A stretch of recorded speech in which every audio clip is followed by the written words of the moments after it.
Students. Good morning. இன்னைக்கு நம்ம வந்து குறிப்பேட்டு பகுதியில் ஒரு கணக்கு நாம பார்க்க போறோம். இப்போ குறிப்பேட்டு பகுதியில் பார்த்தீங்கன்னா இது அடிப்படையாக குறிப்பேட்டு பதிவு எப்படி வருது அப்படின்னு சொல்லி பார்த்தா கணக்கியலின் பொன்னான விதிகள் அப்படின்னு இருக்கு.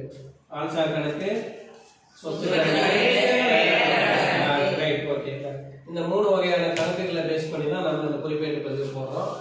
ஒவ்வொரு நடவடிக்கைகளும் பார்க்கும்போது நிச்சயமா அந்த எது கணக்கினுடைய பொன்னான விதிகள் வந்து நிச்சயமா கவர் ஆகும். ஆசார் கணக்கினுடைய விதியோ, சொத்து கணக்கினுடைய விதியோ, இல்லைன்னா பெயரளவு கணக்கோட விதியோ நிச்சயமா கவர் ஆகும். அப்படி பார்க்கும்போது ஒரு தனிநபர் இல்லைன்னா வங்கி, இந்த தனிநபராக இருந்தாலோ இல்லை வங்கியாக இருந்தாலும் நம்ம ஆசார் கணக்கில் சேர்த்துக்கலாம். அதுக்கடுத்தது சொத்துக்கள் பார்க்கும்போது கையில் இருக்கக்கூடிய ரொக்கம், வங்கியில் இருக்கக்கூடிய ரொக்கம், அப்புறம் நம்மகிட்ட இருக்கக்கூடிய சரக்கு இருப்பு, அதுக்கப்புறம் நம்ம இருக்கக்கூடிய சொத்துக்கள் அசையும் சொத்து, அசையா சொத்துன்னு சொல்லுவோம்.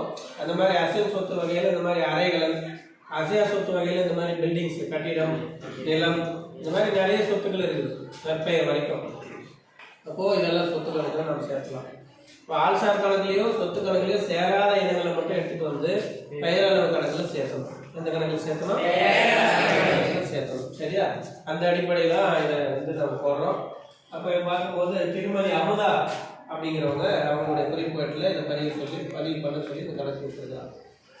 2020 ஜனவரியில் 1ஆம் தேதி இந்த நடவடிக்கை பாருங்க.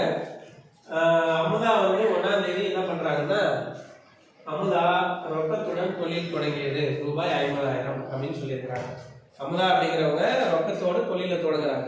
நம்ம தொழிலை தொடங்கும் போது அது வந்து ஒரு வகையான முதல், என்னது கேபிட்டல் அப்படின்னு நம்ம எடுத்துக்கலாம். ரொக்கத்தோட தொழிலை தொடங்குறாங்க. அப்போ இதுல இந்த நடவடிக்கையில அமுதா அப்படிங்கிற ஒரு பேர் இருக்கா? அப்ப இதை எந்த கணக்குல சேர்த்தலாம்? ஆள்சார் கணக்குல சேர்த்தலாம். Very good. எந்த கணக்குல சேர்த்தலாம்?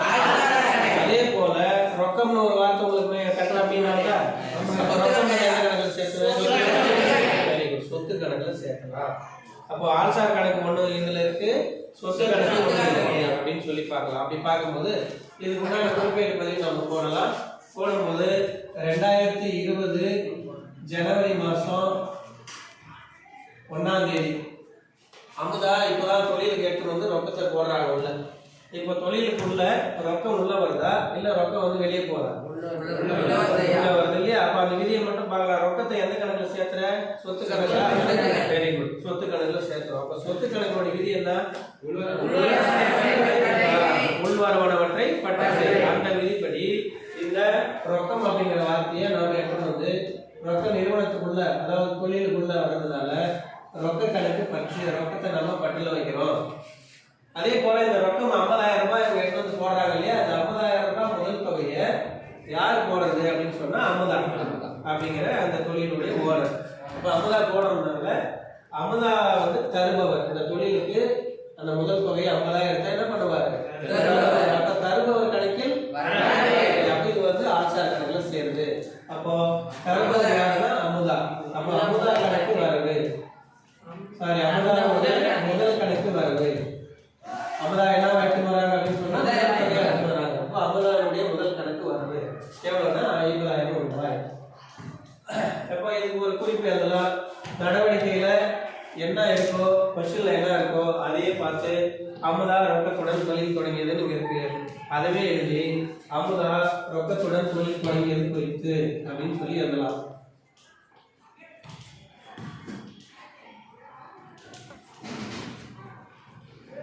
தொழில் தொடங்கியது அப்படின்னு சொல்லி நாம எழுதலாம்.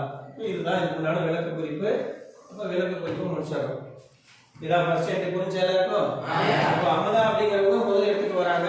அந்த முதல் தொகையை எடுத்துட்டு வந்து தொழிலுக்குள்ள போடுறாங்க. எவ்வளவு அமௌண்ட்னா 50,000. அப்ப 50,000 தொழிலுக்குள்ள வர்றதுனால அப்போ ரொக்கம் உள்ள வருது. உள்வரவனவற்றை பற்றுவை. அந்த விதிப்படி ரொக்கத்தை பற்று வைக்கிறோம்.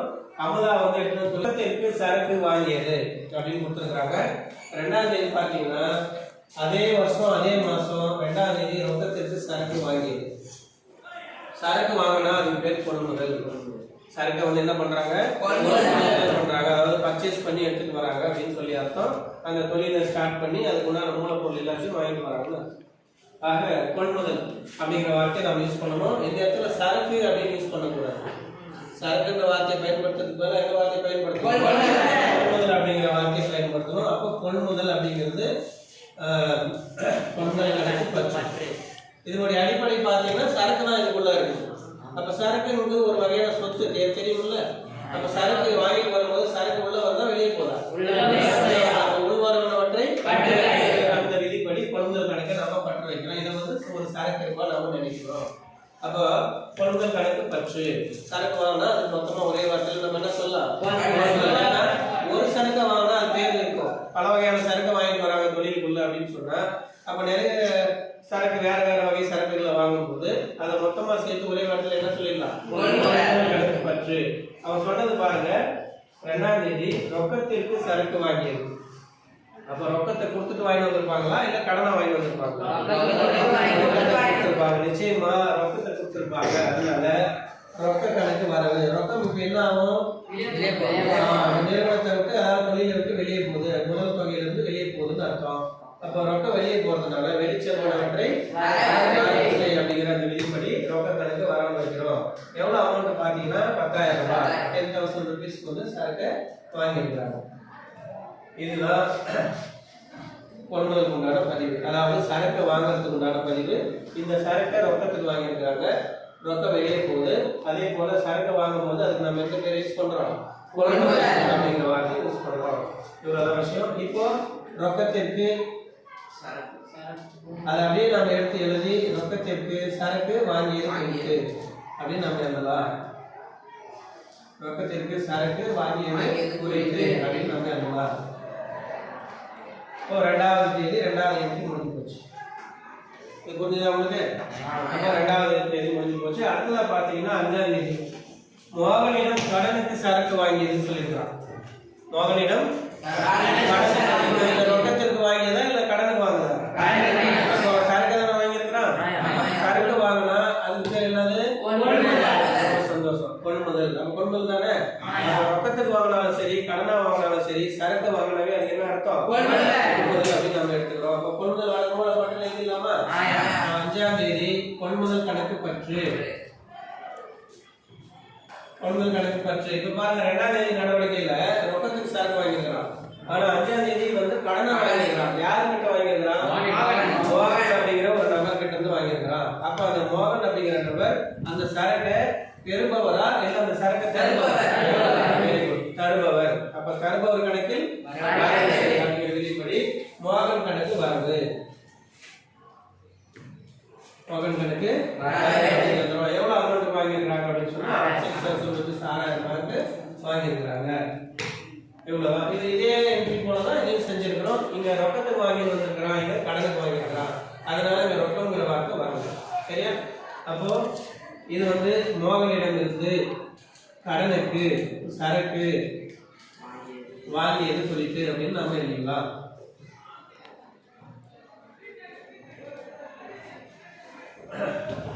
இது ஒரு என்ட்ரி முடிஞ்சது. இது ரெண்டுமே பாருங்க, ஒன்று ரொக்க கொள்முதல், இன்னொன்று என்ன கொள்முதல்னா கடன். அவ்வளவுதான். அடுத்ததா 5ஆம் தேதிக்கு அடுத்தது நடவடிக்கை பார்த்தீங்கன்னா 7ஆம் தேதி வங்கியில் செலுத்தியதுன்னு இருக்கு.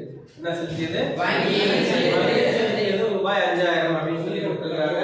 7ஆம் தேதி நடவடிக்கை நம்ம போகும்போது 7ஆம் தேதியில வங்கியில் செலுத்தியது. வங்கி ஒரு நபரா இல்ல வேற ஏதாவது நிறுவனமா பார்க்கலாம். வங்கியை வந்து நாம என்ன பார்க்கணும், ஒரு நபராக கருத வேண்டும். அப்போ நபர்னும் போது எந்த கணக்குல சேர்த்துவேன், ஆள்சார் கணக்குல சேர்த்தணும். இப்ப சொல்லுங்க, வங்கியில் செலுத்தியது. இந்த இடத்துல அமுதா அப்படிங்கிறவங்க தான் தொழிலுடைய உரிமையாளர். அமுதா வந்து என்ன செய்யறாங்கன்னா வங்கியில் எடுத்து போய் எதை செலுத்துறாங்கன்னா ரொக்கம் பணத்தை வந்து செலுத்துறாங்க. இப்ப சொல்லுங்க, இப்போ அந்த பணத்தை பெறுபவர் யார், வெரி குட். அப்ப பெறுபவர் கணக்கில் அப்படின்ற விதிப்படி வங்கி கணக்கு பற்று எழுதலாமா? Very good. வங்கி கணக்கு பற்று, வங்கி கணக்கு பற்று எழுதியாச்சு. இப்ப ரொக்கம் இந்த அமுதாவுடைய தொழில இருந்து உள்ள இருக்கா இல்ல தொழிலை விட்டு வெளியே போகுது, வெளிச்செல்வனவற்றை வரவு செய் அப்படிங்கிற விதிப்படி ரொக்க கணக்கு வருது. அப்போ தானவே உங்களுக்கு என்ட்ரி கிடைக்கும், வங்கி பெறுபவர், அதனால அவர் கணக்குல பற்று வைக்கிறோம். ரொக்கம் வெளியே போகுது தொழில இருந்து, அதனால ரொக்க கணக்கு வராது. இதுக்கு உண்டான விதி பெறுபவர் கணக்கில் பற்றுவை, இதுக்கு உண்டான விதி வெளிச்செல்வனவற்றை வரவு. அந்த விதிப்படி நாம ரெண்டுமே பண்ணியிருக்கிறோம். எவ்வளவு அமௌண்ட் பார்த்தீங்கன்னா 5,000, 5,000 ரூபாய். அப்போ இதுக்குண்டான விளக்க குறிப்பு வங்கியில் செலுத்தியது குறித்து, வங்கியில் செலுத்திய ரொக்கம் குறித்து எப்படின்னா எழுதலாம். வங்கியில் செலுத்திய ரொக்கம் குறித்து.